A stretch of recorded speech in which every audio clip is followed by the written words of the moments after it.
എവിടെ നിന്നാണോ സ്മെല്ല് കിട്ടുക അവിടേക്ക് നോക്കിക്കൊണ്ടിരിക്കും. ഡോൺ എന്ന് പറയുന്നത് അവൻ മെയിൽ ഡോഗാണ്. അവൻ്റെ ഡ്യൂട്ടി എന്ന് പറഞ്ഞാൽ നർക്കോട്ടിക്സ് ആണ്. ഉന്മാദമായ കാര്യങ്ങൾ ചെയ്യുന്നതാണ്. ഈ ഡോഗ് അറസ്റ്റ് എന്ന് പറഞ്ഞൊരു സംഭവം ഞാൻ കേട്ടിട്ടുണ്ട്. അവിടെ ഇരിക്കും, അനങ്ങത്തില്ല. കടാവർ ഡോഗുകളുണ്ട്. അതായത് ഒരു ദുരന്ത മുഖത്തത് മൃതശരീരങ്ങൾ കണ്ടെത്താനുള്ള, നമ്മൾ മനുഷ്യൻ്റെ ശരീരത്തിൻ്റെ പാർട്സുകൾ അത് കളക്ട് ചെയ്യും. അതിൻ്റെ ഒരു സ്മെല്ലുണ്ടല്ലോ, അഴുക്ക് സ്മെല്ല്. അപ്പോൾ അത് കണ്ടുപിടിക്കാനായിട്ട് ഇതിനെ പഠിപ്പിച്ചെടുക്കുകയാണ്. കല്ലെടുത്ത് ഓടിപ്പോണ നായ എറിയുന്നൊരു ബന്ധം മാത്രമേ എനിക്ക് ഉണ്ടായിരുന്നുള്ളൂ.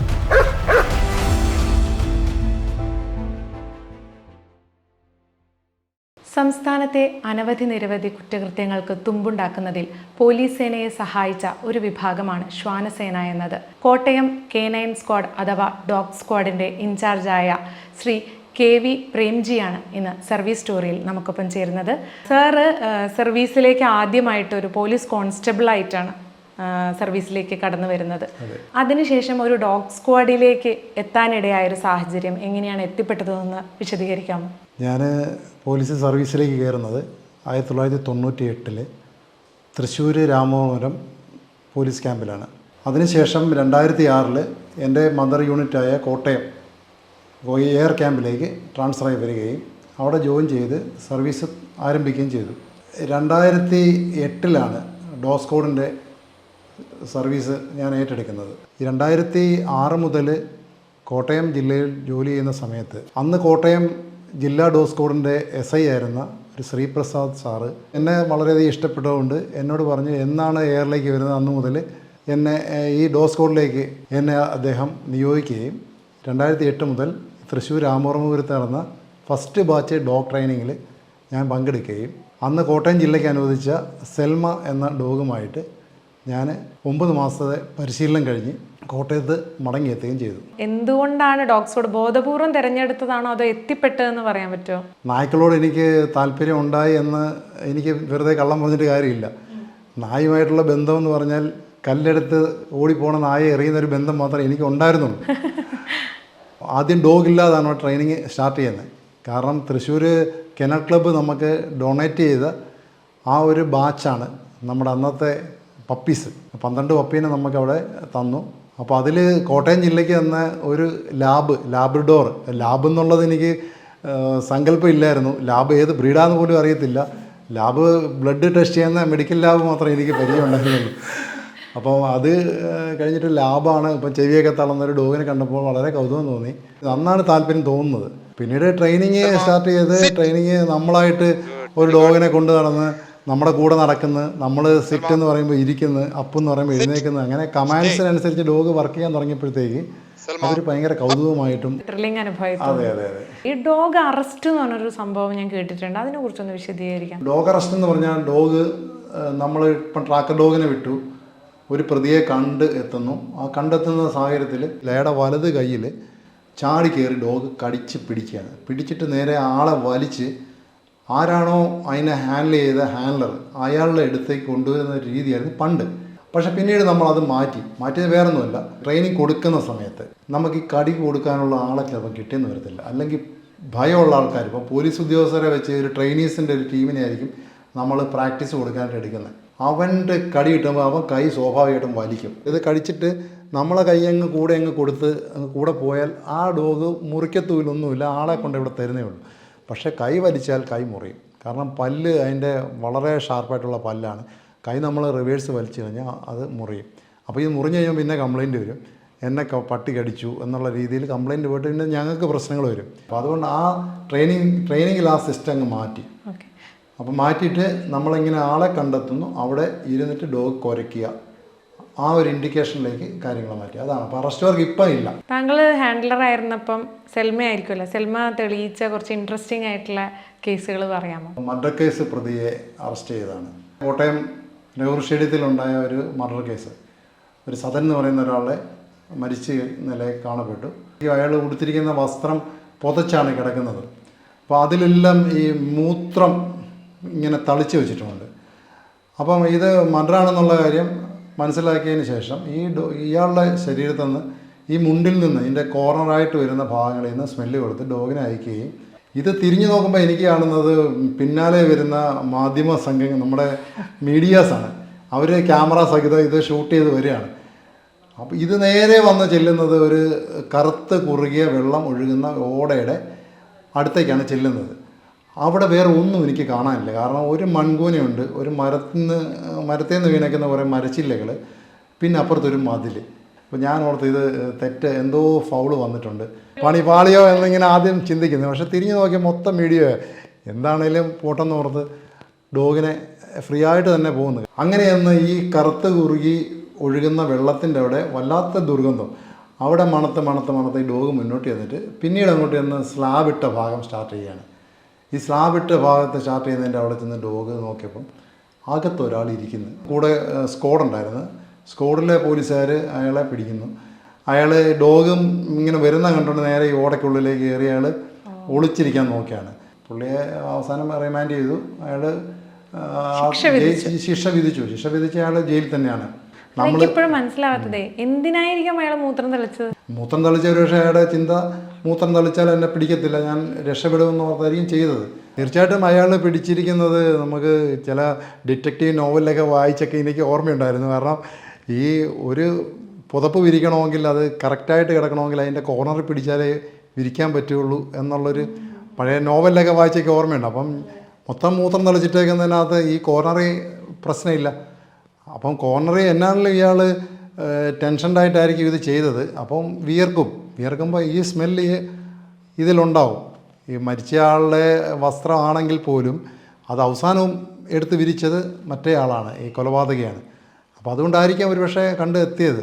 ശരിക്കും ഡോഗ് സ്നിഫ് ചെയ്യുന്നത് നമ്മുടെ കയ്യിലൊക്കെ തട്ടിയിട്ടുള്ള സ്മെല്ലാണ്. എന്താണത്? നമ്മുടെ വിയർപ്പിൻ്റെ ഗന്ധമാണ്. അതിപ്പം കൈ എന്ന് പറയുന്നത് നമ്മുടെ കൈ, ചിലരുടെ കൈ വിയർക്കും. പിന്നെ നമ്മൾ കൂടുതൽ ഒരു സ്ഥലത്ത് പോയി അവിടെ ഇപ്പം മോഷണ കേസിലൊക്കെ ചെല്ലുന്ന ആൾക്കാർ അല്ലെ അങ്ങനെയുള്ള ആൾക്കാരൊക്കെ ചെന്ന് കഴിഞ്ഞാൽ കൈ കൊണ്ടാണ് കൂടുതൽ വർക്ക് ചെയ്യുന്നത്. ഇപ്പോൾ ഒരു പൂട്ട് പൊളിക്കണമെങ്കിലോ അല്ലെങ്കിൽ അവിടുത്തെ ഓർണമെൻറ്റ്സ് തപ്പണമെങ്കിലോ ഒക്കെ കൈ കൊണ്ട് കൂടുതൽ ചെയ്യുന്നതുകൊണ്ട് ആ വിയർപ്പുകൾ അതിൽ പറ്റാനുള്ള ഒരു സാധ്യത ഉണ്ട്. അപ്പോൾ ആ സ്മെല്ല് കിട്ടിയാൽ മതി. ഗ്ലൗസ് ഇട്ടിട്ടുണ്ടെങ്കിലോ? ഗ്ലൗസ് ഇട്ടുണ്ടായ ബുദ്ധിമുട്ടാണ്, കിട്ടാൻ ബുദ്ധിമുട്ടാണ്. വേറെ ഏതെങ്കിലും കേസുകളുണ്ട് ഇതുപോലെ കൊലപാതക കേസുകൾ? വീട്ടമ്മയുടെ പുറകെ പോയിട്ട് ഒരാൾ അവരുടെ മാലയും കമ്മലും ഒക്കെ അടിച്ചിട്ട് പോയൊരു സംഭവം ഉണ്ടായിരുന്നു. അപ്പോൾ അത് തലയ്ക്ക് ഒരു റബ്ബറിൻ്റെ വിറക് കൊണ്ടാണ് അടിച്ചിട്ട് പോയത്. ആ മരിച്ചു പോയിട്ട് ഇയാൾ ഈ അവരുടെ ഓർണമെൻറ്റ്സ്, അത്യാവശ്യം കയ്യിലുള്ള ഓർണമെൻറ്റ്സ് എടുത്തുകൊണ്ട് പോയി അയാൾ വിറ്റിട്ട് മദ്യപിച്ചിട്ട് തിരിച്ചു വന്ന് അയാളുടെ തന്നെ വീടാണ്, അവിടെ കയറിയിട്ട് കട്ടിലിനടി കിടന്നുറങ്ങുകയും ചെയ്തു. ഇയാൾ പോയ റൂട്ടേ തന്നെ ചെന്ന് ഈ ഓട്ടോ വർക്ക്ഷോപ്പിനകത്ത് തന്നെ ഡോഗില്ലേയും അവിടെ ഇരുന്നതിന് ശേഷം തിരിച്ചു വന്നിട്ട് ഇയാൾ റെസ്റ്റ് എടുക്കുന്നതിൻ്റെ അവിടെ ചെല്ലുക. അപ്പോൾ അവിടെ പശുക്കളുണ്ടായിരുന്നു. പശുവിന് ഈ സൽമയ്ക്ക് ഭയങ്കര പേടിയാണ്. അപ്പോൾ അതുകൊണ്ട് അത് അവിടെ ചെന്നപ്പം ഭയപ്പെട്ട് ഒരു ഇതുണ്ടായിരുന്നു. ഇയാളെ കിട്ടിയില്ല. അപ്പം പത്രത്തിലൊക്കെ ഭയങ്കര ന്യൂസൊക്കെ വന്നു, പ്രതി പോയ വഴിയെ ഡോഗ് വന്നില്ലെന്നൊക്കെ പറഞ്ഞൊരു ഇതൊക്കെ വന്നു. അപ്പം പിറ്റേ ദിവസം വീണ്ടും ഡ്യൂട്ടിക്ക് പോയി. പിറ്റേ ദിവസം ഇത് തന്നെ ചെയ്തു. അന്നാണ് ഇയാളുടെ വീട് അടഞ്ഞു കിടക്കുന്ന ശ്രദ്ധപ്പെട്ടത്. അന്ന് വീട് ബ്രേക്ക് ചെയ്തിട്ട് കട്ടിലിനടിയിൽ നിന്ന് ഇയാളെ കിട്ടുകയും ചെയ്തു. ട്രെയിനിങ് കഴിഞ്ഞ് വന്ന മുണ്ടക്കയത്ത് കൂട്ടിക്കൽ എന്ന് പറഞ്ഞ സ്ഥലത്ത് ഒരു കുരിശടി തകർത്ത സംഭവം ഉണ്ടായിരുന്നു. അപ്പം അന്ന് ഡ്യൂട്ടിക്ക് പോയിട്ട് നമുക്കൊന്നുമില്ല, എറിഞ്ഞത് എന്താണെന്നോ അല്ലെ സ്മെല്ല് കൊടുക്കാനൊന്നുമില്ല, തട്ട് മാത്രമുണ്ട്. അവിടെ ആ തട്ടെ മണപ്പിച്ചിട്ട് അപ്പോൾ ഇത് സ്മെല്ലെടുത്തതിന് ശേഷം നേരെ മെയിൻ റോഡിൽ വന്നിട്ട് ഈ ജനങ്ങൾ കൂടി നിന്ന് കംപ്ലീറ്റ് വഴി അടഞ്ഞു നിന്ന ഒരു സ്ഥലത്തേക്ക് ഡോഗ് ഡീവിയേറ്റ് ചെയ്ത് നമുക്ക് ജനങ്ങൾ മാറിയപ്പോൾ താഴേക്കൊരു വഴിയാണ്. അപ്പോൾ ആ വീട്ടിലെ പ്രതികളെ അറസ്റ്റ് ചെയ്തു. അവരായിരുന്നു കറക്റ്റ് ആ പ്രതികളായിരുന്നു. ഒരുവിധം എല്ലാ ക്രൈം സീൻസിലും ഡോഗിനെ കൊണ്ടുവരും. അങ്ങനെ ഡോഗിനെ കൊണ്ടുവരേണ്ട ആവശ്യമില്ലാത്ത ക്രൈം സീൻസ് എന്ന് പറയുന്നത് എന്തായിരിക്കും? അത് മിക്കവാറും കുറച്ച് പ്രൊസീജിയറായിട്ടുള്ള കുറേ ഭാഗങ്ങളുണ്ട്. അപ്പോൾ dog squad, finger print, scientific assistant, ഇങ്ങനെയുള്ള ആൾക്കാർ ചില സീനുകൾ ഇപ്പം മർഡർ കേസോ അല്ല അങ്ങനെയുള്ള ചില ഇപ്പം പ്രതിയെ കിട്ടാത്ത കുറേ കാര്യങ്ങളുണ്ടാവും. പ്രതിയെ കിട്ടിയതിനകത്ത് ചിലപ്പം കൊണ്ടുകൊണ്ട് വരത്തില്ല. പ്രത്യേകിച്ച് മോഷണ കേസിൽ നമുക്ക് കൂടുതലായിട്ടും ഇങ്ങനെ വരാറുണ്ട്. ഒരു വീട്ടമ്മയുടെ വീട്ടിലിരുന്ന സ്വർണം നഷ്ടപ്പെട്ടു. അപ്പം പെട്ടെന്ന് സൽമയും കൊണ്ട് ഞാനവിടെ ചെന്നതിന് ശേഷം ഈ സ്വർണം ഇരുന്ന ഈ ബോക്സ് ഉണ്ടല്ലോ അതിൽ സ്മെല്ല് കൊടുത്തു. ഡോഗ് നേരെ ഇറങ്ങി അവരുടെ അടുക്കള വഴി കയറിയിട്ട് അവരുടെ കിണറിൻ്റെ ചുറ്റും നടക്കുന്നില്ല, വേറെ അങ്ങോട്ടും പോകുന്നില്ല. അപ്പോൾ അങ്ങനെ കിണറിന് ചുറ്റും മാത്രം മാറാതെ നടന്നപ്പോഴത്തേക്ക് പെട്ടെന്ന് അന്ന് അവിടെ ഉണ്ടായിരുന്ന അന്വേഷണ ഉദ്യോഗസ്ഥനായിട്ടുള്ള സീനിയറായിട്ടുള്ള സാറിനോട് ഞാൻ പറഞ്ഞു, സാറേ ഇത് കിണറുമായിട്ട് എന്തോ ബന്ധമുണ്ടെന്ന് പറഞ്ഞു. പെട്ടെന്ന് മോട്ടർ വെച്ച് ആ കിണർ പറ്റിച്ചു. മോട്ടർ വെച്ച് പറ്റിച്ചപ്പോൾ അതിനുള്ളിൽ ഇത് കിടപ്പുണ്ട്. അത് മുക്കുകൊണ്ടായിരുന്നത്, സ്വർണ്ണം അല്ലായിരുന്നു. യഥാർത്ഥ സ്വർണ്ണമല്ല. കാരണം അവർ കൊണ്ടുവന്ന ഗോൾഡ് അത് കൊണ്ടുവന്നത് ആ ടൈമിലുള്ളതാണോ അതിന് ശേഷമാണെന്ന് അറിയത്തില്ല.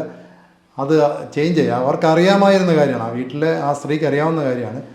അവർ പെട്ടെന്ന് ഇത് മോഷണം നടന്നെന്നും പറഞ്ഞ് പോലീസ് സ്റ്റേഷൻ റിപ്പോർട്ട് ചെയ്യുകയും ഇത് കേസ് രജിസ്റ്റർ ആക്കുകയും ചെയ്തു. ഫേക്ക് മോഷണം. മേലുദ്യോഗസ്ഥർ നന്നായി അഭിനന്ദിച്ച കേസുകൾ ഓർത്തെടുക്കാൻ പറ്റുമോ? ഭാര്യയും ഭർത്താവും കൊല്ലപ്പെട്ടൊരു കേസുണ്ടായിരുന്നു. അത് പഴയിടം എന്ന് പറഞ്ഞൊരു സ്ഥലത്തായിരുന്നു. അവിടെ കൊലയാളി എന്ന് പറയുന്നത് അവരുടെ, അതായത് അയാളുടെ അപ്പച്ചിയും അപ്പച്ചിയപ്പനുമായിരുന്നു കൊല്ലപ്പെട്ടത്. എന്നിട്ട് അയാൾ എന്ത് ചെയ്ത്, അന്ന് അവിടെ ഉണ്ടായിരുന്ന പോലീസിന് ഹെൽപ്പ് കൊടുത്തു. ലാസ്റ്റ് ഞങ്ങൾ ഡോസ്കോഡ് ചെല്ലുന്ന സമയത്ത് സെൽമ വരുന്നുണ്ടെന്ന് അറിഞ്ഞപ്പോഴത്തേക്ക് ഇയാൾ അവിടെ നിന്ന് മുങ്ങി. ഇയാൾ 2 കിലോമീറ്റർ അപ്പുറം ബൈക്ക് വെച്ചിട്ട് നടന്നാണ് വന്നത് കൊലപാതകം നടത്താനായിട്ട്. ഒരു ബാത്റൂമിൻ്റെ ബൾബ് നോക്കിയപ്പോഴത്തേക്ക് ഒരു ഫിംഗർ പ്രിൻ്റ് ലഭിക്കുകയും അയാളത് പിടിച്ചില്ല. കോട്ടയത്ത് കഞ്ഞിക്കുഴിയിൽ ഒരു സ്ഥലത്ത് നിന്ന് ഇയാൾ മാല പൊട്ടിച്ച്, ഇവിടെ നടന്നു പോയ സ്ത്രീയുടെ മാല പൊട്ടിച്ച് ഇയാൾ ഓടി. പിടിച്ചു കഴിഞ്ഞ് ഇവനെ ഈസ്റ്റ് പോലീസ് സ്റ്റേഷനിൽ കൊണ്ടുവന്നപ്പോഴാണ്, അന്നാണ് ഇവൻ പറയുന്നത് ഞാനിങ്ങനെ 2 പേരെ കൊന്ന ഞാനാണ്. പിന്നീടാണ് നമ്മൾ അറിയുന്നത് നമ്മൾ അന്ന് ചെയ്ത ഡ്യൂട്ടി കറക്റ്റാണ്. സെൽമ പോയതെല്ലാം ആ ബൈക്കിൻ്റെ ചുവട്ടിലേക്ക് എത്തിയത്. പക്ഷേ അത് അവിടെ അന്ന് അറസ്റ്റ് ചെയ്യാൻ പറ്റിയില്ല. പിന്നീടൊരു ഒഫൻസ് ഉണ്ടായി. ഇപ്പോൾ സീരിയൽ മോഷണം എന്ന് വേണമെങ്കിൽ പറയാം. നായയെ വിശ്വാസത്തിൽ എടുക്കേണ്ടതുണ്ട് എന്ന് തോന്നിപ്പിക്കുന്ന ചില സംഭവങ്ങൾ അല്ലേ? കറുകച്ചാലിൽ ഒരു വീട്ടമ്മയും മോളും താമസിച്ചൊരു വീടുണ്ടായിരുന്നു. അവിടെ ഒരു മോഷണം നടന്നിട്ട് ഈ വീട്ടിൽ ഇവർ 2 മാത്രമേ ഉള്ളൂ. ഇതിലെ കയറിയെന്നൊന്നും ആർക്കും അറിയത്തില്ല. അപ്പോൾ അങ്ങനെ നമ്മൾ കയറി സെർച്ച് ചെയ്ത് കഴിഞ്ഞപ്പോഴാണ് അറിയുന്നത് ഈ ഡോഗ് എന്നിട്ട് അടുക്കളയിൽ ചിമ്മിനിയുടെ ഭാഗത്തേക്കാണ് ഡോഗ് പോകുന്നത്. നമ്മൾ നോക്കുമ്പോൾ ചിമ്മിനിയുടെ ഏറ്റവും മേളിൽ കാണുന്ന ഹോളില്ലേ, അതിൻ്റെ അവിടെ നിന്ന് കാൽപ്പാടുകൾ പതിഞ്ഞായിട്ട്, ഭിത്തിയിൽ കാൽപ്പാട്, ഈ സ്പൈഡർമാനൊക്കെ നടക്കുന്ന കാൽപ്പാടുകൾ പതിഞ്ഞായിട്ട് കാണുന്നു. അത് നോക്കി കയറി ചെന്നപ്പോഴാണ് അറിയുന്നത് അതിൻ്റെ ലെവലിൽ, ആ ഹോളുള്ള മേളി ഹോളുള്ള അതേ ലെവലിൽ അപ്പുറത്ത് പറമ്പാണ്. അപ്പോൾ അവിടുന്ന് ആരോ ഇതിലെ കയറി ഇതിലിറങ്ങിയിട്ട് അങ്ങനെയാണ് ഈ മോഷണം നടന്നേക്കുന്നത്. ഈ വീട്ടിലെ ഓർണമെൻറ്റ്സ് ഒക്കെ പോയി. അപ്പോൾ അത് ഡോഗിനെ കൊണ്ട് ആ മേളിൽ കൊണ്ട് ട്രാക്ക് ചെയ്യിപ്പിച്ച് ഇത് ട്രാക്ക് ചെയ്ത് ഒരു 1/2 കിലോമീറ്റർ അപ്പുറത്തേക്ക് ഒരു കനാലിൻ്റെ അടുത്തേക്ക് ചെല്ലുന്നു. കനാൽ പക്ഷേ നമുക്ക് അപ്പുറത്തേക്ക് നമുക്ക് മറികടന്ന് പോകാമെന്ന്. അവിടെ ഡോഗിനെ എടുത്ത് അപ്പുറത്തേക്ക് മറികടത്തി വെച്ചു. അവിടുന്ന് ട്രാക്ക് ചെയ്ത് ഒരു കോളനിയിലാണ് ഡോഗ് എത്തുന്നത്. ആ കോളനിയിൽ പിന്നെ വീണ്ടും നമ്മൾ അന്വേഷണം നടത്തി വന്നപ്പോൾ അതിനകത്ത് പ്രതികൾ അവിടെ ഉണ്ടായിരുന്നു. അവരെ അങ്ങനെ പിടിക്കാൻ സാധിച്ചു. ഈ ഡോഗ് സ്ക്വാഡിൻ്റെ ഒരു പൊതുവായിട്ടുള്ള ഒരു ജോലി ദൗത്യം എന്ന് പറയുന്നത് ശരിക്കും എന്താണ്? ഒരു ഡോഗിനെ ട്രെയിൻ ചെയ്യുകയാണ് ആദ്യത്തെ ദൗത്യം. നമ്മളെ പരിചയമില്ല, നമുക്കും പരിചയമില്ലാത്ത ഒരു മൃഗം, അതിനെ ആദ്യമേ എടുത്തിട്ട് നമ്മുടേതായ വരുതിയിൽ ആക്കാനായിട്ട് കുറേ നമുക്ക് കഷ്ടപ്പാടുകൾ അനുഭവിക്കണം. ആദ്യം ഡോഗുമായിട്ടൊരു ബന്ധം നമുക്ക് ക്രിയേറ്റ് ചെയ്യണം. അപ്പോൾ അതിനായിട്ട് മാരിങ് അപ്പ് എന്ന് പറഞ്ഞ പരിപാടിയുണ്ട്. നമ്മൾ ഡോഗിനെ ബ്രഷ് ചെയ്യുന്നത്, അല്ലെ അതിനെ അതിൻ്റെ കൂടെ നമ്മളാണ് അതിൻ്റെ മാസ്റ്റർ എന്ന് അതിനെ ബോധിപ്പിക്കണം. അതിന് വേണ്ടിയിട്ട് പല കാര്യങ്ങളും നമുക്ക് തുടക്കത്തിൽ ചെല്ലാനുണ്ട്. അതിനെ ബ്രഷിങ്, അതിനെ കുളിപ്പിക്കുന്നത്, അതുപോലെ നമ്മളതിനെ എല്ലാ കാര്യങ്ങളും കെയർ ചെയ്യുന്നത്, അതിന് ആഹാരം കൊടുക്കുന്നത്, അങ്ങനെയുള്ള കാര്യങ്ങളെല്ലാം ഉണ്ട്. അപ്പോൾ അങ്ങനെ കുറച്ചാകുമ്പോഴത്തേക്ക് അതിന് മനസ്സിലാവും ഇതാണ് എൻ്റെ മാസ്റ്റർ. അപ്പോൾ നമ്മളുമായിട്ട് അതിനൊരു ബന്ധം, ആത്മബന്ധം ക്രിയേറ്റ് ചെയ്യും. അപ്പോൾ അത് കഴിഞ്ഞാണ് നമ്മൾ ട്രെയിനിങ്ങിലേക്ക് കിടക്കുന്നത്. ഇതിനെ കൂടെ നടത്തുക എന്നുള്ളതാണ് ഏറ്റവും വലിയ ട്രെയിനിങ്. നമ്മുടെ ഇടത്തുവശത്ത് ഹീൽ എന്നുള്ള കമാൻഡിൽ നമ്മളെ കൂടെ തന്നെ അത് നമ്മുടെ ഇടത് കാലിൻ്റെ പറ്റ തന്നെ നടക്കണം. ഹീൽ വോക്ക് ആണ് ആദ്യം കൊടുക്കുന്നത്. അപ്പം ഹീൽ എന്ന് പറയുമ്പോൾ നമ്മൾ ഇടത് കാലിൻ്റെ പറ്റ നടക്കേണ്ടത്. അതിന് ലീഷ് നമുക്ക് ഉപയോഗിക്കാം. അപ്പോൾ അങ്ങനെ ലീഷിട്ട് നടക്കുമ്പോൾ ഇടത് കാലിൻ്റെ ചേർന്ന് തന്നെ നമ്മൾ കറക്റ്റായ ലീഷ് കൺട്രോൾ ചെയ്ത് നമ്മുടെ ഇടത് കാലിൻ്റെ ആ സൈഡിൽ തന്നെ നിർത്തിയാണ് അത് കുറച്ച് നാൾ കഴിയുമ്പോൾ അതിന് മനസ്സിലാവും. ഇടത് കാലിൻ്റെ സൈഡിൽ നടന്നാലേ അതിൻ്റെ കാര്യങ്ങൾ നടക്കുകയുള്ളൂ. ഇപ്പം വലത് പോയാൽ ചെറിയൊരു വലിച്ചിലൊക്കെ നമ്മൾ കൊടുക്കും. അതിന് ഫ്രീ ആയിട്ട് നടക്കാൻ പറ്റാത്ത കണ്ടീഷൻ വരുമ്പോഴത്തേക്ക് അത് ഓട്ടോമാറ്റിക്കായിട്ട് നമ്മുടെ ഇടത് സൈഡിൽ തന്നെ നടക്കാൻ സ്റ്റാർട്ട് ചെയ്യും. പിന്നീട് നമ്മളതിനെ സിറ്റ്, അപ്പ്, അതായത് ഇരിക്കാനുള്ളതിന് സിറ്റ് എന്നുള്ള കമാൻഡ് പേര് ആദ്യം വിളിക്കും. ഡോഗിൻ്റെ പേര് നമ്മുടെ വായിൽ നിന്ന് ആദ്യം വരുന്നത്, അത് കേട്ട് ആ പേര് വിളിച്ച് തന്നെ അതിന് മനസ്സിലാവും അതിനെക്കുറിച്ചുള്ള പറയുന്നത്. അതിൻ്റെ പേര് വിളിച്ചിട്ട് സിറ്റ് പറയുമ്പം അത് ഇരുന്ന് കാണിക്കും. അപ്പ് എന്ന് പറയുമ്പോൾ അത് എഴുന്നേക്കാനുള്ള അത് ഓൾറെഡി നമ്മൾ കൈകൊണ്ടും അല്ലെ കമാൻഡിനും കൈകൊണ്ടുമാണ് ഈ പ്രവൃത്തികൾ ചെയ്ത് വരുന്നത്. തുടക്കത്തിൽ അങ്ങനെ ചെയ്ത് കഴിഞ്ഞിട്ട് പിന്നീട് അതിന് മനസ്സിലായി കൈയൊന്നും വേണ്ട. പിന്നെ ഈ കമാൻഡ് കേൾക്കുമ്പോൾ തന്നെ അത് സിറ്റ് എന്ന് പറയുമ്പോൾ ഇരിക്കാനും, അപ്പ് എന്ന് പറയുമ്പോൾ എഴുന്നേക്കാനും, പിന്നെ ഉണ്ട് ഡൗണ് കിടക്കാൻ പറയും, പിന്നെ സ്ലീപ്പ് ചെരിഞ്ഞ് കിടക്കാൻ പറയും, അപ്പോൾ അങ്ങനെ കുറേ കാര്യങ്ങളെല്ലാം ഉണ്ട്. ഇതിനെ വിളിക്കുക നമ്മുടെ അടുത്ത് വരണം. സ്റ്റേ പറഞ്ഞാൽ അവിടെ നിൽക്കണം. അവിടെ ആ നിൽക്കുന്ന പൊസിഷൻ ഏത് പൊസിഷനാണോ, സിറ്റിനാണേലും അപ്പിലാണേലും ഡൗണിലാണേലും സ്റ്റേ പറഞ്ഞാൽ അത് എത്ര ദൂരെയാണോ, ഹാൻഡലറെ കഴിഞ്ഞ് എത്ര ദൂരെയാണോ അത്രയും ദൂരം അതവിടെ സ്റ്റേ ചെയ്യണം. പറയുന്ന ടൈം വരെ സ്റ്റേ ചെയ്യണം. പിന്നീട് വിളിക്കുമ്പോൾ നമ്മുടെ അടുത്തേക്ക് വരണം. പറയുമ്പം നേരെ ഫ്രണ്ടിൽ വന്നിരിക്കണ്ടേ, അല്ലെ സൈഡിലൊന്നും പോകല്ല, നേരെ വന്ന് നമ്മുടെ മുന്നിൽ വന്നിട്ട് ഇരിക്കുക. അത് കഴിഞ്ഞ് ഹീൽ വിളിക്കുമ്പം റൈറ്റ് സൈഡിൽ വന്ന് നമ്മുടെ ലെഫ്റ്റിൽ അത് നിൽക്കണം. ഇതാണ് അതിൻ്റെ ട്രെയിനിങ് രീതികൾ. ഫസ്റ്റ് ബേസിക് ഒബീഡിയൻസ് എന്ന് പറയുന്നത്. ആദ്യത്തെ 3 മാസം നമ്മൾ ഈ ബേസിക് ഒബീഡിയൻസ് ചെയ്യുന്നത്. അപ്പോൾ ഇത്രയും ചെയ്ത് കഴിഞ്ഞാൽ പിന്നെ ട്രേഡിലേക്ക് പോകുന്നത്. പലവിധ വിഭാഗങ്ങളിലാണല്ലോ ഈ നായ്ക്കളുള്ളത്. സ്നിഫർ ഡോഗ്, ട്രാക്കർ ഡോഗ്സ്, അങ്ങനെ പലതും കേട്ടിട്ടുണ്ട്. അതിനെ പറ്റി ഒന്ന് വിശദീകരിക്കാമോ? പണ്ടൊക്കെ നമ്മൾ പോലീസിൽ സ്റ്റാർട്ട് ചെയ്യുന്ന സമയത്ത് ട്രാക്കർ ഡോഗ്, അതായത് മനുഷ്യൻ്റെ ഗന്ധമെടുക്കുന്ന ഡോഗുകൾ, ചുരുക്കി പറഞ്ഞാൽ നമ്മുടെ മോഷണം, കൊലക്കേസ്, ഇതൊക്കെ മനുഷ്യൻ ചെയ്തു വെക്കുന്ന കാര്യങ്ങൾ. അപ്പോൾ അത് ചെയ്തിട്ട് ആ പ്രതി അവിടെ നിന്ന് രക്ഷപ്പെട്ടു പോകുന്ന അയാളെ കണ്ടുപിടിക്കുക. അത് പണ്ട് മുതലേ ഉള്ള കാര്യങ്ങൾ. അങ്ങനെയുള്ള ട്രാക്കർ ഡോഗ്സ് ആണ് കൂടുതലായിട്ട് നമുക്ക് പോലീസിൽ ഉണ്ടായിരുന്നത്. പിന്നെ ബോംബ് കണ്ടുപിടിക്കുന്ന ഡോഗ്, അത് എക്സ്പ്ലോസീവ് സ്നിഫർ എന്നാണ് നമ്മൾ അതിന് പേര് കൊടുത്തിരിക്കുന്നത്.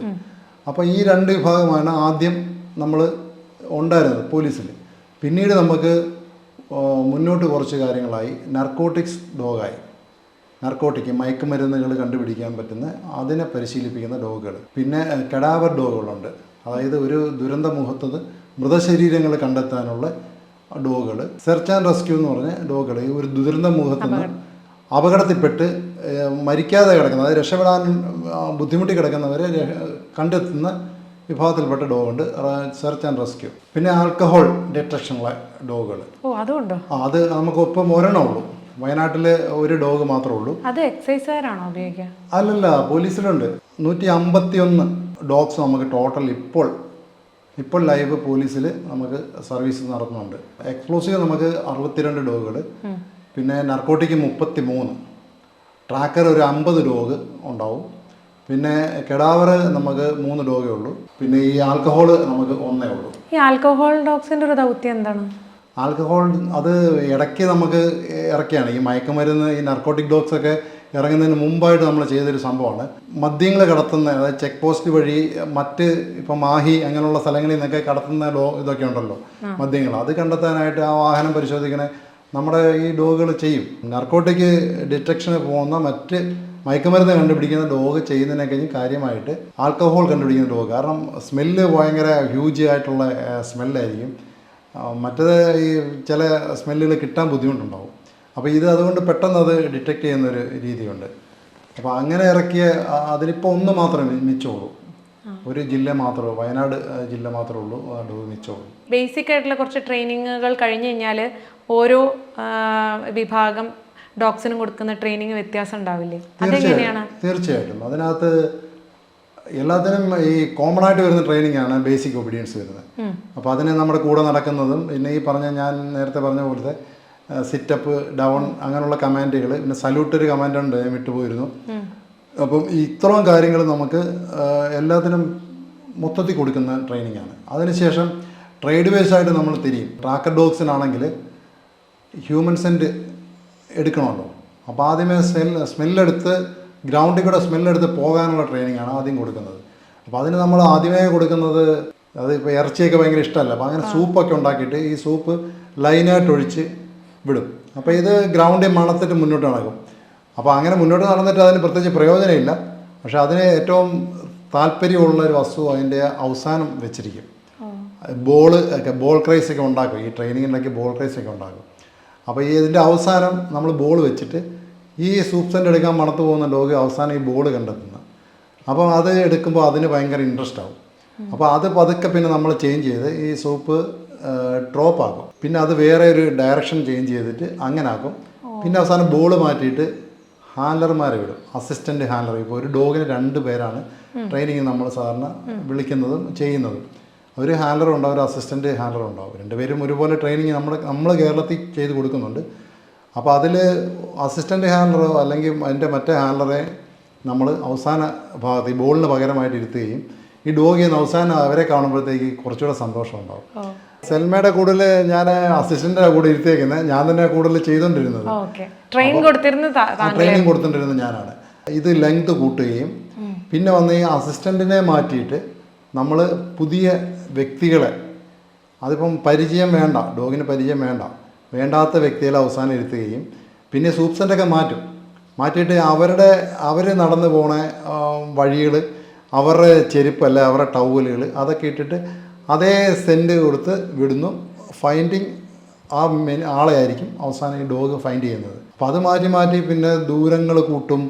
ഇടയ്ക്കിടയ്ക്കൊക്കെ ചില അവരുടെ നിന്ന് ചില കർച്ചീഫുകളോ അല്ലെങ്കിൽ ആർട്ടിക്കിളുകളോ ഇടയ്ക്ക് ഡ്രോപ്പ് ചെയ്യും. അപ്പോൾ അത് ഡോഗ് കണ്ടെത്തണം, അതിലേക്ക് പോകണം. ഇത് ട്രാക്കർ ഡോഗ്സിനല്ലേ ചെയ്യാം? Tracker dogs. എക്സ്പ്ലോസീവ് ഡോഗ്സിൻ്റെ ട്രെയിനിങ് എന്ന് പറയുമ്പം നമുക്ക് ഗവൺമെൻറ്റിൽ നിന്ന് അനുവദിച്ചിരിക്കുന്ന കുറേ എക്സ്പ്ലോസീവ് സാമ്പിൾസ് ഉണ്ട്. അപ്പോൾ അതിന് ഏറ്റവും ആദ്യം ഈ സൂപ്സൻ്റ് തന്നെ കൊടുത്ത് നമ്മൾ ഗ്രൗണ്ടിൽ നിന്ന് സ്മെല്ലെടുക്കാൻ തന്നെ എന്നെ പഠിപ്പിക്കുന്നത്. അതിനുശേഷം ഈ എക്സ്പ്ലോസീവ് നമ്മൾ പല സ്ഥലങ്ങളിലും പ്ലാന്റ് ചെയ്യുകയും ഈ ഡോഗിന് ആദ്യം അതിൻ്റെ സ്മെല്ല് കൊടുത്തിട്ട് അതിന് റിവാർഡ് കൊടുത്ത് അങ്ങനെ ഇതിനെ കണ്ടെത്താനായിട്ട് നമ്മൾ പഠിപ്പിച്ചു കൊടുക്കും. കാരണം ഗ്രൗണ്ടിൽ കുഴിച്ചിടുന്നുണ്ടാവും, നമ്മുടെ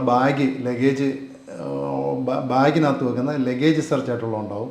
പിന്നെ വെഹിക്കിളിൻ്റെ പല വാഹനങ്ങളുടെ ചില ഇത് ഒളിപ്പിക്കാൻ പറ്റുന്ന സ്ഥലങ്ങളിൽ ഒളിപ്പിച്ചിട്ട് നമ്മൾ ഡോഗിനെ വിട്ട് നോക്കും.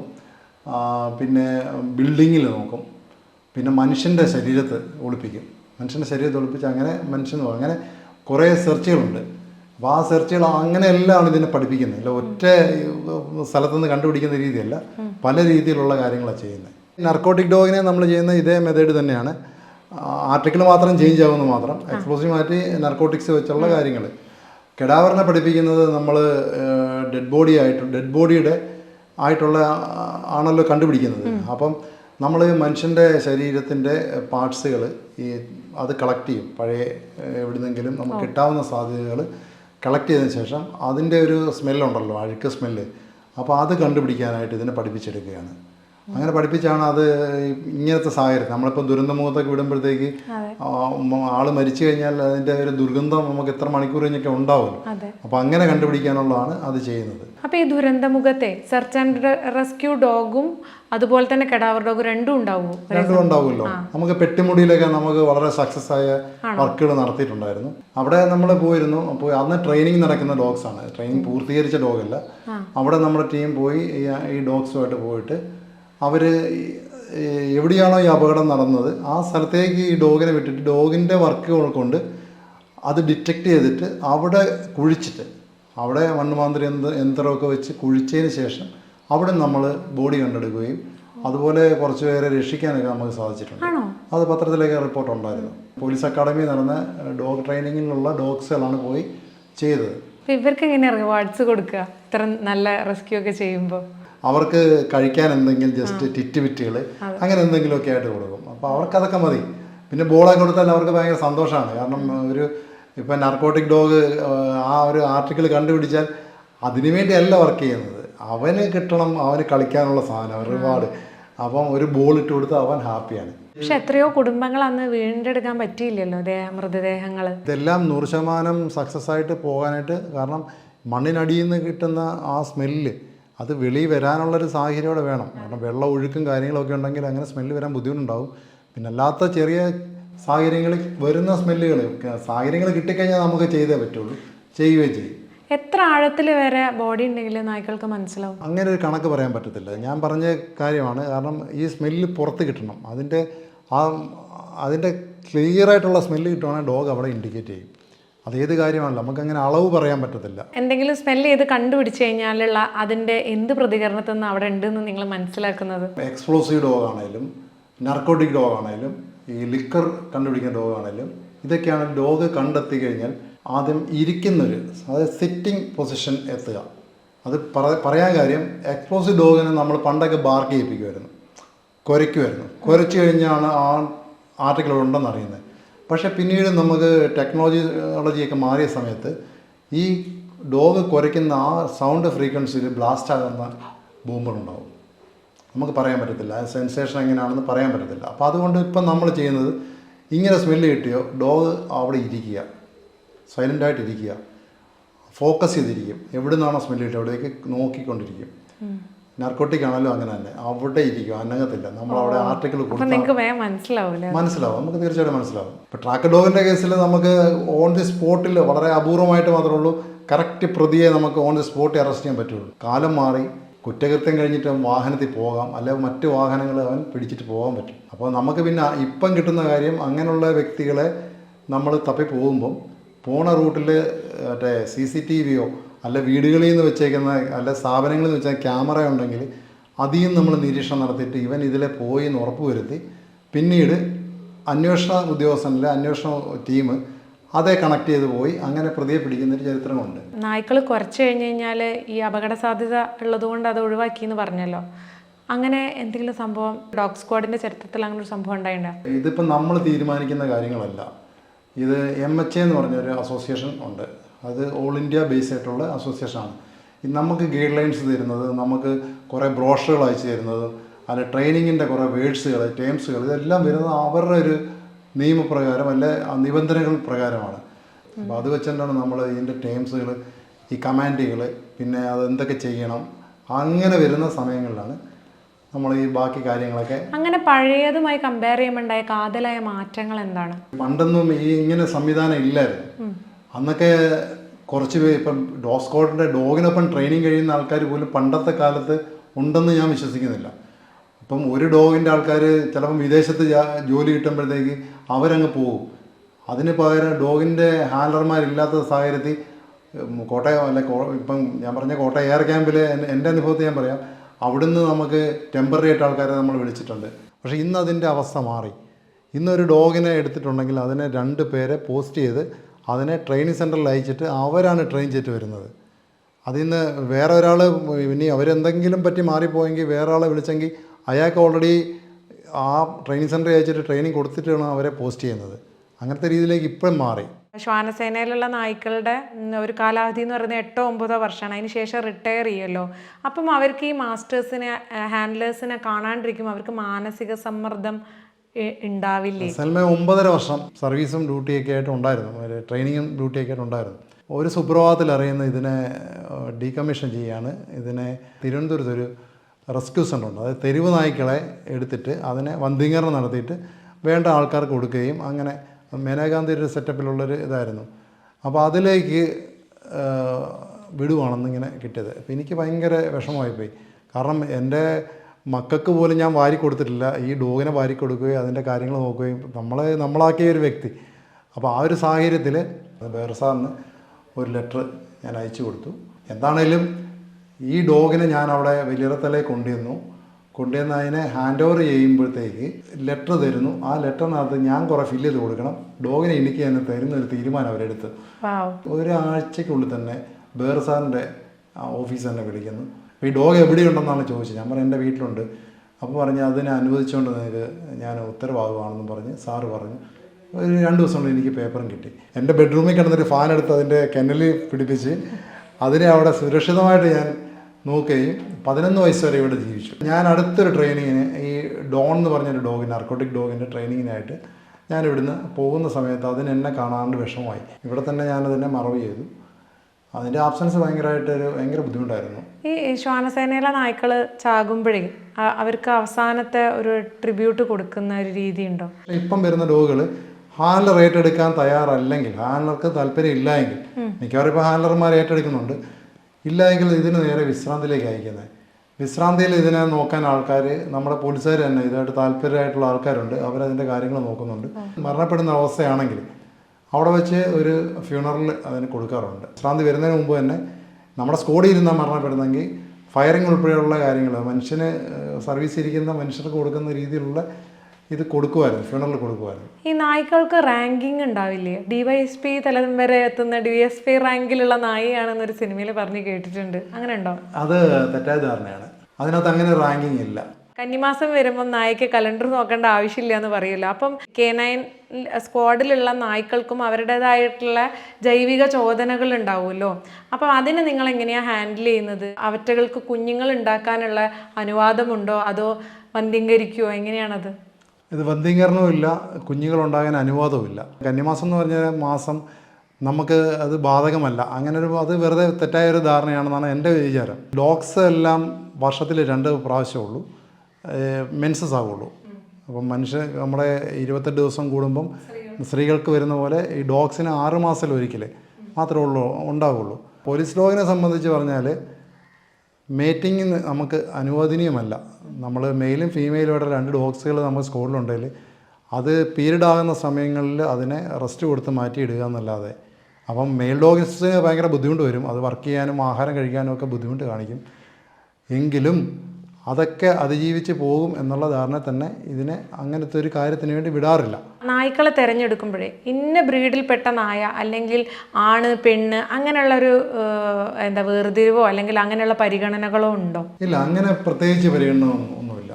ഈ പീരീഡ് ആകുന്ന സമയങ്ങളിൽ മെയിൽ ഡോഗ്സ് കുറച്ച് പ്രശ്നങ്ങൾ ഉണ്ടാക്കും. അവർക്ക് വർക്ക് ചെയ്യാനുള്ള മടികൾ കാണിക്കും. എപ്പോഴും അവരുടെ അടുത്ത് പോകണം എന്നുള്ളൊരു ടെൻഡൻസി ഉണ്ടാവും. അതേ ഉള്ളൂ. ഇപ്പം ഫീമെയിൽ ആകുമ്പോൾ ആ പ്രശ്നം അതെങ്ങനെ ഹാൻഡിൽ ചെയ്യാം?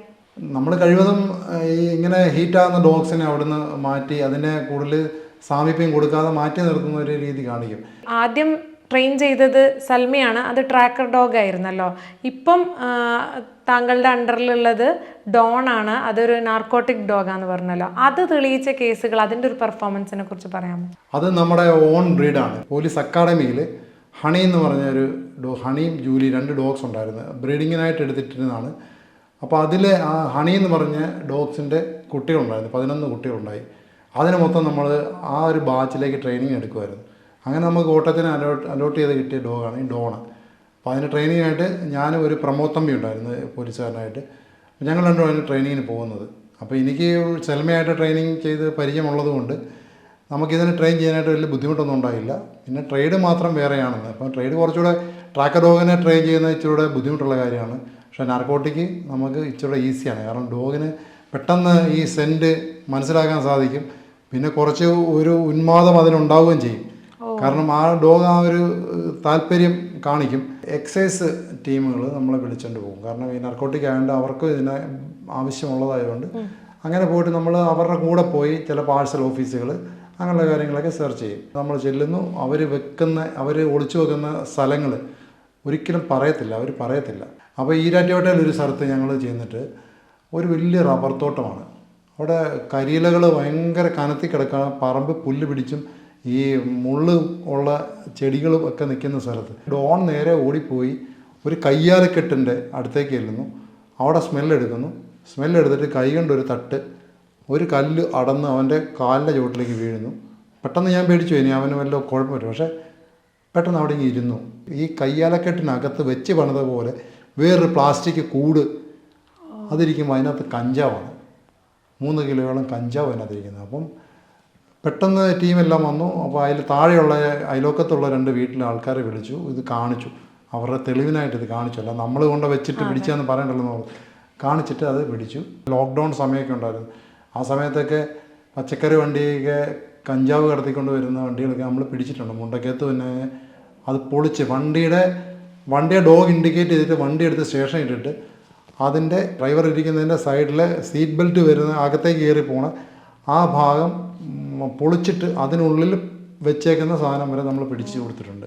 സൽമിയും ഡോണും തമ്മിൽ കമ്പയർ ചെയ്യുമ്പല്ലേ അവരുടെ ഒരു ക്യാരക്ടറിസ്റ്റിക്സുകളുടെ പ്രകടമായ വ്യത്യാസങ്ങൾ എന്താ തോന്നിയിട്ടുള്ളത്?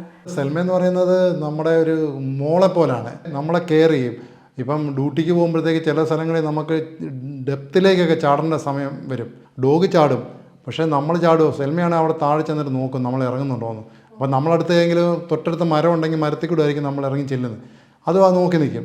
ഡോൺ എന്ന് പറയുന്നത് അവൻ മെയിൽ ഡോഗാണ്. അവൻ പിന്നെ അവൻ്റെ ഡ്യൂട്ടി എന്ന് പറഞ്ഞാൽ നാർക്കോട്ടിക്സ് ആണ്. ഉന്മാദമായ കാര്യങ്ങൾ ചെയ്യുന്നതാണ്. അതുകൊണ്ട് വേറൊന്നുമില്ല. അവൻ അത് പിടിക്കണം. പിടിച്ചാൽ വേറൊരു കാര്യമുണ്ട്, പിടിച്ചാൽ അനങ്ങത്തില്ല. ആ സ്പോട്ടിൽ അവൻ ആ ഫോക്കസ് ചെയ്ത് അതിലേക്ക് മാത്രം നോക്കി, കണ്ണ് പോലും ചലിപ്പിക്കത്തില്ല, അതിലേക്ക് മാത്രം നോക്കിയിരിക്കും. അവിടെ അവൻ മാറണമെങ്കിൽ അവിടെ കറക്റ്റ് ഒരു ബോൾ പ്ലേസ് ചെയ്യണം. ഇല്ല, മാറത്തില്ല. കറക്റ്റായിട്ട് ഫോക്കസ് ചെയ്തിരിക്കും അവിടെ തന്നെ. തൊണ്ടി മുതലിൻ്റെ മേളിലേക്ക് കണ്ണ് മാറ്റാതെ അവിടെ ചലിക്കാതെ നോക്കിയിരിക്കും.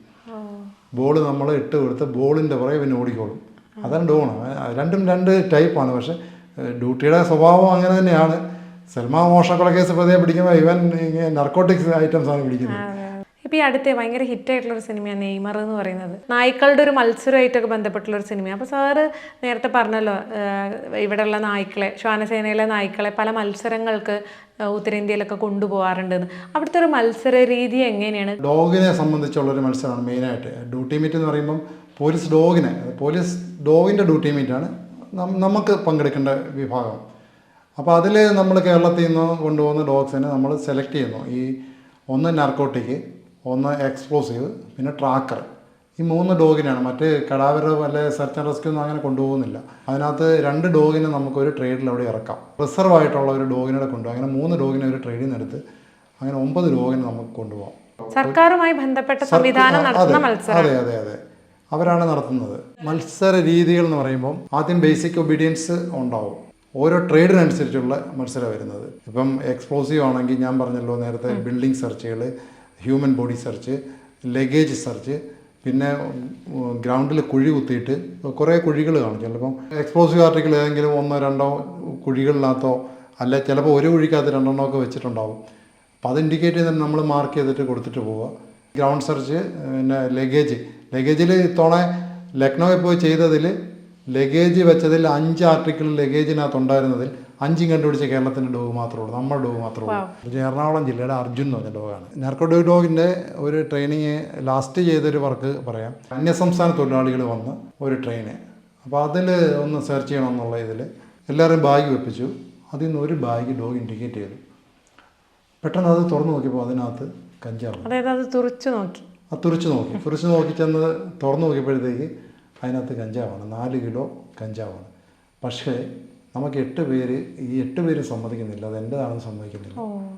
മേര നഹിയെ എന്ന് മാത്രം അവർ പറയുന്നുള്ളൂ. അല്ല, ഞങ്ങൾ നോക്കിയെങ്കിലും അതിനകത്തുനിന്ന് ഒരു ഡ്രസ്സ് മാത്രം കിട്ടി.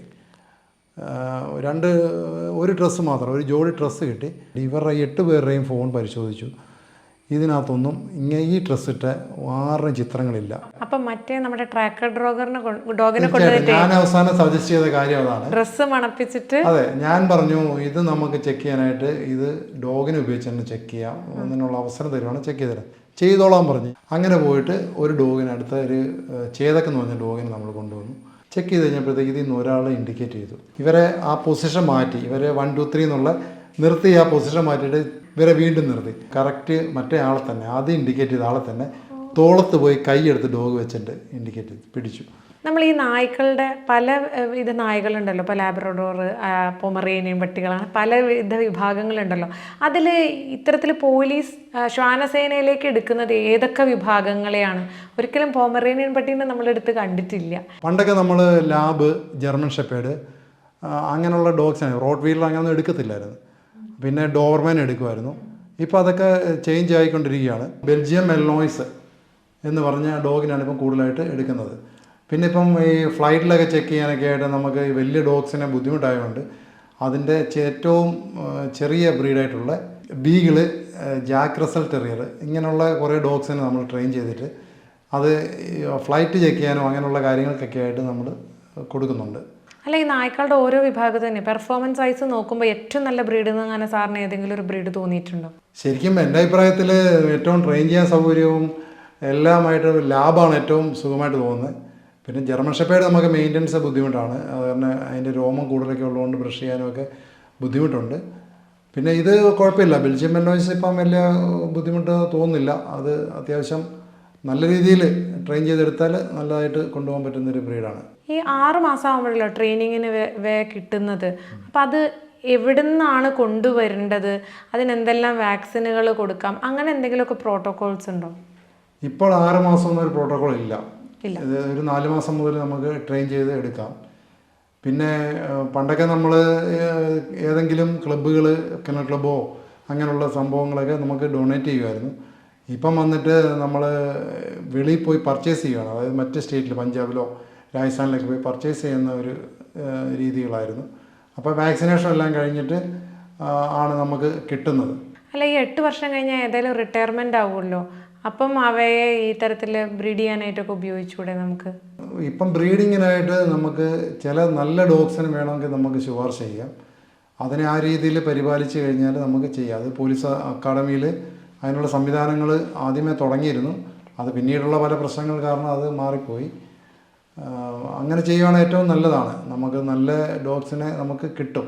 പ്രത്യേകിച്ച് നമ്മൾ ട്രെയിൻ ചെയ്തെടുത്തതിൻ്റെ തലമുറക്കാരെ കിട്ടുക എന്ന് പറയുന്നത് തീർച്ചയായിട്ടും അത് നല്ലൊരു സജഷനാണ്. അങ്ങനെ നമ്മൾ ചെയ്തിരുന്നു, നേരത്തെ അപേക്ഷ കൊടുത്തിട്ടുണ്ടായിരുന്നു, അതിനുവേണ്ടി ശ്രമങ്ങളൊക്കെ നടത്തിയിരുന്നു. പിന്നെ ചില ചില പ്രശ്നങ്ങൾ കാരണം അതൊക്കെ മാറിപ്പോകുന്നൊരവസ്ഥയിലായിരുന്നു. K9 സ്ക്വാഡുമായി ബന്ധപ്പെട്ടിട്ടൊക്കെ പൊതുവെ പൊതുസമൂഹത്തിനുള്ള ഒരു മിഥ്യാധാരണകൾ, ഇവർ ഇതല്ലല്ലോ ഞങ്ങൾ ചെയ്യുന്നത്, ഇവരിങ്ങനെയാണല്ലോ ധരിച്ചു വെച്ചിരിക്കുന്നത് എന്ന് തോന്നിയ എന്തെങ്കിലും കാര്യങ്ങളുണ്ടോ? സിനിമയ്ക്കകത്ത് അങ്ങനെ അല്ലായിരുന്നു കണ്ടത്, ഇങ്ങനെ നേരിട്ട് കാണുമ്പോഴത്തേക്ക് ഇങ്ങനെയാണല്ലോ, അങ്ങനെയൊക്കെ പല ചിന്തകളൊക്കെ ഉണ്ടാകാറുണ്ട്. ചില മോഷണ കേസിലൊക്കെ നമ്മൾ പോകുമ്പോഴത്തേക്ക് നമ്മൾ സ്മെല്ല് കൊടുത്ത് പോകുന്ന ചില കാര്യങ്ങളുണ്ട്. ചിലപ്പം കറക്റ്റ് പ്രതിയുടെ ആയിരിക്കും സ്മെല്ല് കൊടുത്ത് പോകുന്നത്, പക്ഷേ ഇത് ചിന്തിക്കുന്ന ആൾ വേറെ ആയിരിക്കും. അത് കാരണം ചില ബസ് സ്റ്റോപ്പിലൊക്കെ ചെന്നിട്ട് നിൽക്കുമ്പോഴത്തേക്ക് അത് നമ്മളുടെ അവിടെ കൊണ്ട് നമ്മുടെ പദ്ധതി അവസാനിപ്പിക്കാനുള്ള ശ്രമമായിട്ടൊക്കെ ആൾക്കാർ ചിന്തിക്കാറുണ്ട്. നമ്മൾ ചെയ്യുന്നത് കറക്റ്റായിരിക്കും. കാരണം ബസ് സ്റ്റോപ്പ് വന്ന് ചിലപ്പോൾ അയാൾ ബസ്സിന് കയറി പോയതായിരിക്കും, അല്ലെ വേറൊരു വാഹനത്തെ വന്ന ആൾ അകലെ കൊണ്ടൊരു വാഹനം ഇട്ടിട്ട് അവിടം വരെ, ആ വാഹനം കിടന്ന സ്ഥലം വരെ വന്ന് അവിടെ തീരുകയാണ്. പിന്നെ നമുക്ക് ഇല്ല, ഡോഗ് അവിടെ കൊണ്ട് സ്മെല്ല് കിട്ടുന്നില്ല. ഡോഗ് ആൾ വാഹനത്തിൽ പോയാൽ പിന്നെ സ്മെല്ല് കിട്ടത്തില്ല. അപ്പോൾ ഡോഗ് അവിടെ നിന്ന് കഴിഞ്ഞ് പിന്നെ ചുറ്റിക്കറങ്ങുമ്പോഴത്തേക്ക് ഇതൊക്കെ വെറും തട്ടിപ്പാണെന്നുള്ള രീതിയിൽ ചിന്തിക്കുന്ന ആൾക്കാരുണ്ടാവും. പക്ഷേ അവിടെ നിന്നും റിക്കവർ ആക്കാൻ പറ്റുന്ന ചില കാര്യങ്ങളുണ്ട്. ചില CCTV ദൃശ്യങ്ങളൊക്കെ നോക്കിക്കഴിഞ്ഞാൽ ചിലപ്പോൾ അറിയാൻ സാധിക്കും, ലീഡ്സ് കിട്ടും. തീർച്ചയായിട്ടും. പണ്ട് ഏറ്റുമാനൂർ ഒരു കേസിൽ ഒരു കള്ളുഷാപ്പിൽ ഡോഗ് എന്ന് കയറിയിരുന്നു. അവിടെ ആ കള്ളുഷാപ്പിൻ്റെ അവിടെ നമ്മൾ അന്വേഷിച്ചപ്പോഴത്തേക്ക് അവിടെ ഒരാൾ വന്നിരുന്നു. അത് അവസാനം ആളെ പിടിക്കുന്ന ഒരു സാഹചര്യം വരെ എത്താനുള്ളൊരു അവസരം നമുക്ക് ഉണ്ടാക്കി കൊടുക്കാൻ പറ്റി. ഇപ്പോൾ ശ്വാനസേനയിലെ വളരെ മികച്ച പ്രകടനം സാറിൻ്റെ നായ്ക്കളും ഒക്കെ നടത്തിക്കൊണ്ടിരിക്കുന്നതിനിടയിലാണ് അപ്രതീക്ഷിതമായിട്ടൊരു അപകടം വന്നു ചേരുന്നത്. ഇപ്പോൾ ഏതാണ്ട് 2 മാസമായി വലിയ കോമയിലൊക്കെ ആയി എന്ന് കേൾക്കുന്നു. അപ്പം സാറിൻ്റെ ഒരു തിരിച്ചുവരവിൽ നമുക്ക് വളരെ വലിയ സന്തോഷമുണ്ട്. അന്നത്തെ ഒരു ദിവസം എന്താ സംഭവിച്ചത്? വീട്ടിലേക്ക് പോരുന്ന വഴിയാണ് ഈ അപകടം ഉണ്ടാകുന്നത്. ഞാൻ 2 വീലറിലായിരുന്നു, ഒരു ഓല സ്കൂട്ടറിലായിരുന്നു. പോരുന്ന വഴിയിൽ ഒരു പോത്തെന്ന് പറഞ്ഞ ഒരു റോഡിൽ ക്രോസ് നടക്കുകയും അതിലിടിക്കുകയും ഞാൻ അതിൽ നിന്ന് വീണ് ഞാൻ അബോധാവസ്ഥയിലാകുകയും വളരെ നല്ല ഗുരുതരമായ പരിക്കായിരുന്നു. 1 മാസത്തോളം വെന്റിലേറ്ററിൽ കിടക്കുകയും പിന്നീട് റിക്കവറായി ഇപ്പം തിരിച്ച് ഞാൻ എത്തിയിട്ടുള്ളൂ, ജോയിൻ ചെയ്തിട്ടില്ല ഇതുവരെ. അപ്പം വളരെ രസകരമായ കഥകളാണ് സാറ് പങ്കുവെച്ചത്. നമ്മളെ സംബന്ധിച്ചാണെങ്കിൽ ഈ സിനിമകൾ കാണിച്ചിട്ടുള്ള ഡോഗ് സ്ക്വാഡിനെ മാത്രമേ നമുക്കറിയുള്ളൂ. നല്ല രീതിയിൽ എക്സ്പീരിയൻസ് പങ്കുവെച്ചതിന്, നമുക്കറിയാത്ത ഒരുപാട് കാര്യങ്ങൾ പറഞ്ഞതിനും തിരുത്തി തന്നതിനൊക്കെ ഒത്തിരി നന്ദി. താങ്ക്സ്. Okay, thank you.